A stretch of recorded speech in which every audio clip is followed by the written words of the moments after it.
PS5 project. Westbound, US 62.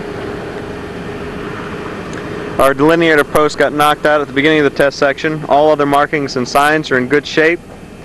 This, I believe, is the 2-inch with the minimal maintenance or whatever, but it's the 2-inch overlay Virgin, and you can already see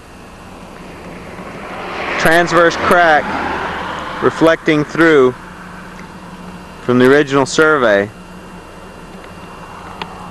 That was pretty much the only distress out here, obviously. There's about 4 or 5 more that have reflected through this 2-inch overlay with minimal surface preparation. That was what it was. So we go along, here's another one.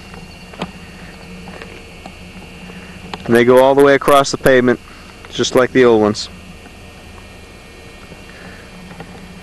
It'll be interesting to see whether or not the other 2-inch with milling and the 5-inch overlays have showed any signs. More than likely not. I just thought it was pretty striking that already, just 2 years after construction, that these cracks have reflected through this 2-inch overlay. I thought it would take a little bit longer.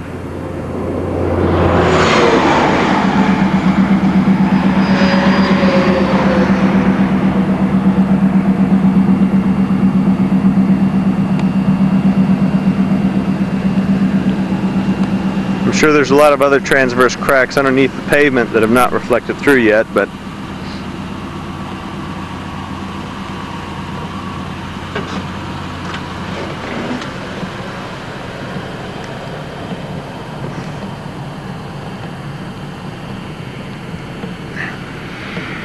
it would have been interesting to take actual measurements. There's a patched core hole just beyond Station 3. But it would have been interesting to get some calipers and actually measure the crack widths before the overlay was down, instead of just getting the severity rating, which ranges, I believe, from like 6 to 19 millimeters for moderate, which is a pretty wide distress. That way you could actually maybe indicate, you know, through the thickness of the cracks exactly how long it would take. That's one thing that I think the milling and other things have assisted in reducing the time it takes the reflective cracks to come on through, is by milling. It's at the surface where the cracks are widest, obviously, so by milling down there you get a much thinner thing, and then if you actually do the crack sealant, which is what I think some of the other ones with the better surface prep actually have. Station 5.